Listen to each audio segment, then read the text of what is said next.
LG vient de présenter à l'IFA 2022 un écran ou un téléviseur assez impressionnant qui se déroule actuellement à Berlin. Bonjour à tous et bienvenue dans cette nouvelle vidéo, c'est Hugo sur la chaîne Gigatop et on va venir parler d'un écran qui vient d'être présenté, qui est vraiment incroyable je trouve pour le gaming ou même pour l'utilisation au quotidien pour regarder la télévision.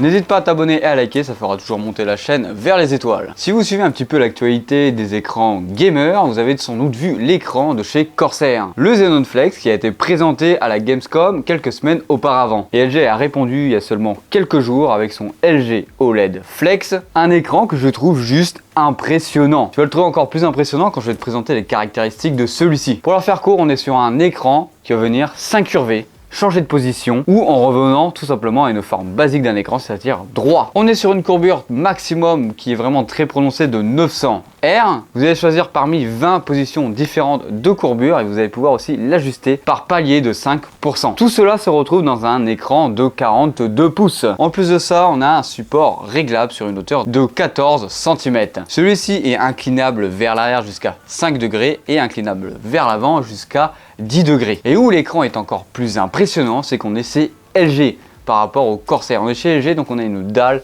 LG OLED Evo. Vous allez me dire c'est quoi une dalle OLED Evo chez LG? C'est une dalle OLED qui va te permettre d'avoir beaucoup plus d'avantages par rapport à une dalle classique. C'est-à-dire que la luminosité va être accrue et tu vas avoir des couleurs beaucoup plus impressionnantes. Alors cette technologie-là est embarquée depuis 2021 chez LG et en 2022 on a eu la version Evo Premium. Et pour réaliser toutes ces tâches, l'écran a besoin d'une bonne puce bien puissante. On est sur l'Alpha 9 de 5e génération. Une fonction assez intéressante, hormis que celui-ci peut se courber, on a le multiview dans celui-ci. Alors c'est quoi le multiview? C'est que l'écran va pouvoir afficher deux sources d'entrée en même temps et vous allez pouvoir gérer les sources audio. Si vous ne voyez pas très bien ce que ça peut représenter, sur les écrans Samsung Neo QLED, ou d'où j'ai fait un test juste ici, vous pouvez aller voir, il y a cette fonctionnalité là quand tu veux changer de source ou d'application sur le téléphone, ça va te montrer les deux sources et tu vas pouvoir sélectionner la source en allant dessus et tu auras bien sûr que la source audio de celle-ci qui sera affichée en multiscreen. Vu qu'on est sur une télévision qui s'apparente aussi à un écran gaming, on aura un micro intégré à celui-ci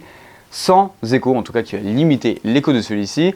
Celui-ci permet aussi de faire hub, donc vous aurez 4 entrées HDMI 2.1. Celui-ci est compatible avec la G-Sync et la FreeSync. En gros c'est quoi? C'est des technologies qui sont adaptées par exemple pour les cartes graphiques Nvidia et les cartes graphiques AMD. Pour finir sur le plus concret, c'est quoi la résolution de cet écran? Cet écran a une résolution de 4K pour 120 images par seconde. Bien sûr compatible avec le Dolby Vision. Alors selon toi, est-ce que cet écran apporte quelque chose d'assez intéressant qui puisse se replier, s'incurver et de redevenir un écran basique? On avait déjà vu cette technologie avec une télé qui s'est rentrée dans un meuble chez LG encore une fois. Pour ma part, je trouve ça vraiment intéressant car j'utilise au quotidien un écran incurvé pour mon ordinateur. Mais si tu n'es pas en face de l'écran, on va dire que la courbure n'est vraiment pas intéressante. Donc si tu es décalé et que tu utilises autrement cet écran, il redevient normal. Donc c'est vraiment intéressant.